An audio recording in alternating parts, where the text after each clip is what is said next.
Hey everyone, आज मैं explain करने वाली हूँ एक new Taiwanese BL series impression of youth को। एपिसोड की शुरुआत में हम ड्रामे के फर्स्ट मेन लीड यूशिंग को सोते हुए देखते हैं। रूम के बाहर खड़ी उसकी दोस्त उसे कॉल करती है, साथ ही उसके रूम का डोर भी नॉक करती है, लेकिन वो घोड़े बेचकर सोने में बहुत बिजी था। जब वो डोर ओपन नहीं करता तो उसकी दोस्त बाहर रखी स्पेयर की से ही उसके रूम का डोर ओपन करके उस पर चिल्लाने लगती है कि जल्दी उठो, नहीं तो तुम लेट हो जाओगे। यूशिंग जल्दी ब्रश करते हुए अपने बारे में हमें बताता है कि वो आर्ट का स्टूडेंट है जो कि 4th ईयर में पढ़ता है और उसके प्रोफेसर उसका ग्रेजुएशन पीस रिजेक्ट करने में लगे हुए हैं, इसलिए उसे बार बार उस पीस को बनाना पड़ रहा है। अगले सीन में यूसिंग भागते हुए बस लेकर अपने प्रोफेसर के पास पहुंच जाता है, जहां वो उन्हें अपना बनाया हुआ आर्ट पीस दिखाता है, लेकिन उसके प्रोफेसर दोबारा से उस पीस को रिजेक्ट कर देते हैं। यूसिंग प्रोफेसर से पूछता है लेकिन क्यों, जिस पर उसके प्रोफेसर कहते हैं मैंने तुमसे कहा था कि तुम्हें लाइफ स्केचेस पेंटिंग बनानी है,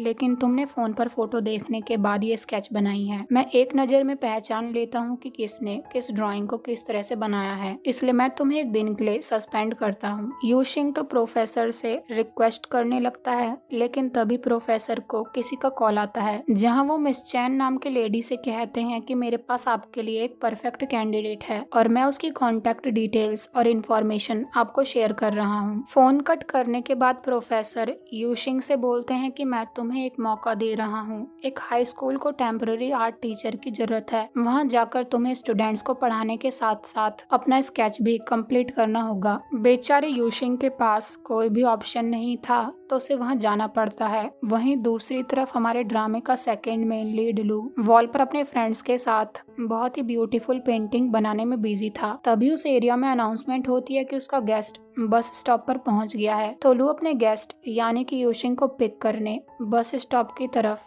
राइड लेकर भागता है और इधर यूशिंग मोशन सिकनेस की वजह से वॉमिटिंग करने में लगा हुआ था। रास्ते में एक आंटी लू से बोलती है कि तुम पोर्ट पर जाकर फिश लेकर आना मत भूलना, जो तुम्हारे भाई ने अंकल चैन से ऑर्डर करी है। बस स्टॉप पर पहुंचने के बाद लू स्पीकर पर यूशिंग का नाम चिल्लाने लगता है कि तुम्हारी राइड यहाँ पर पहुँच गई है। ये सब देखकर यूशिंग लू से कहता है कि क्या तुम्हें यहाँ मेरे अलावा कोई और दिखाई दे रहा है जो तुम इतना चिल्ला रहे हो। तो लू स्माइल करके उसको हेलो बोलता है, लेकिन यूशिंग तो उसके हाथ पर अपना सामान पकड़ा देता है। लू को इतना खुश देखकर तो यूशिंग को बहुत गुस्सा आ रहा था। होटल आने से पहले लू फिश पिक करने के लिए पोर्ट पर पहुंच जाता है, जहां अंकल उसे फ्रेश प्रॉन भी पकड़ा देते हैं। अंकल को पैसे पे करने के लिए लू वो फिश यूशिंग को पकड़ा देता है, लेकिन फिश की स्मेल से यूशिंग लू के ऊपर ही वॉमिट कर देता है और इस चक्कर में यूशिंग की पेंटिंग लू से पानी में गिर जाती है। अगले सीन में वो दोनों होटल पहुंच जाते हैं, जहां लू का भाई उससे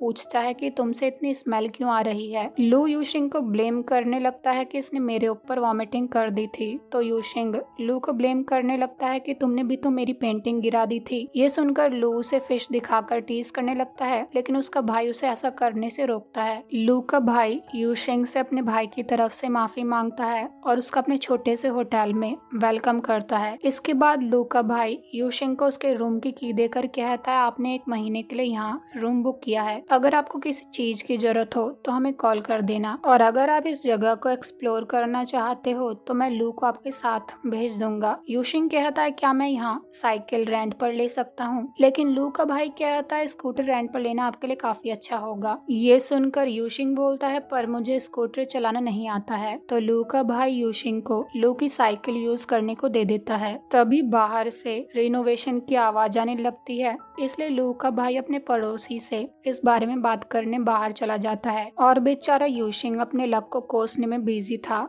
कि वो इस विलेज में आकर कैसे फंस गया है। तभी उसे एक पेंटिंग दिखाई देती है जो कि बहुत फनी थी, जो कि पहली नजर में ही उसकी अटेंशन ग्रैब कर लेती है। इधर लू का भाई जब अपने पड़ोसी के पास पहुंचता है तो उसके पड़ोसी ने हेडफोन्स लगा रखे थे, इस वजह से वो लू के भाई की आवाज नहीं सुन पाता। लू का भाई जैसे ही उससे बात करने के लिए जाता है तो नीचे रखी चीज से टकराकर सीधे अपने पड़ोसी की बाहों में गिरता है, जहाँ तो वो उसे बस देखता ही रह जाता है। दूसरी तरफ यूशिंग अपना सामान लगाने में बिजी था। अगले दिन वो बच्चों को पढ़ाने के लिए स्कूल जाता है और इधर लू अपने हाथ में यूनिवर्सिटी जाने के फॉर्म को लेकर प्रैक्टिस करने में बिजी था कि वो अपने भाई को किस तरह से बताएगा कि वो यूनिवर्सिटी में पढ़ने के लिए इस विलेज से सिटी जाना चाहता है। लेकिन वो बहुत प्रैक्टिस करने के बाद भी बस उस पेपर को वहीं पर रखकर ये बोलकर वहां से भागने लगता है कि मैं स्कूल जा रहा हूँ, बस इस पेपर पर अपना साइन कर देना। लेकिन उसका भाई उसे रोक कर कहता है कि पहले अपनी टाई फिक्स करो और अच्छे से पढ़ाई करना। उसे फील तो हो जाता है कि कुछ तो गड़बड़ है। स्कूल में यूशिंग अपने आप को समझा रहा था कि बस 1 महीना ये चुटकी में निकल जाएगा। क्लास में एंटर होने के बाद वो सब बच्चों को अपना इंट्रोडक्शन देकर कहता है, मैं आप सबका टेम्पररी आर्ट टीचर यूशिंग हूँ, जो आपको आने वाले 1 महीने तक टीच करेगा। मेरी क्लास के रूल्स बहुत सिंपल हैं। मेरी क्लास में सोना, राउडी की तरह बिहेव करना और फोन पर गेम खेलना अलाउड नहीं है। इसके बाद वो स्टूडेंट्स के अटेंडेंस लेना शुरू करता है,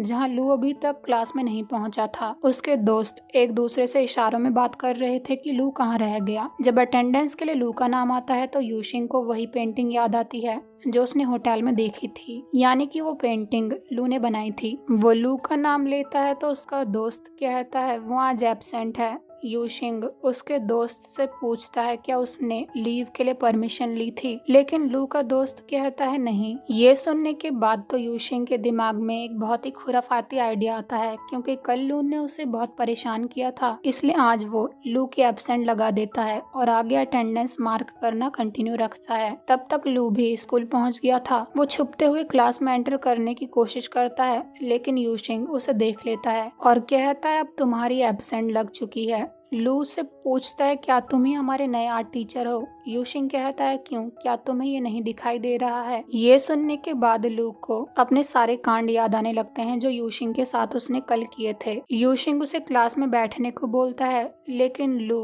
क्लास छोड़कर भाग जाता है। यूशिंग उसे रोकता, लेकिन उससे पहले ही लू वहां से जा चुका था। यूशिंग बच्चों से पूछता है क्या लू हमेशा ही ऐसा बिहेव करता है, जिस पर सारे स्टूडेंट्स बोलते हैं हाँ, ये उसका नॉर्मल बिहेवियर है। अगले सीन में क्लास ओवर होने के बाद जब सारे स्टूडेंट्स क्लास से जाने लगते हैं, तब तक लू स्माइल करते हुए क्लास के डोर पर यूशिंग की बनाई हुई पेंटिंग लेकर खड़ा था। और ये एपिसोड यहीं पर एंड हो जाता है। मिलते हैं अगले एपिसोड में। Thank you so much for watching.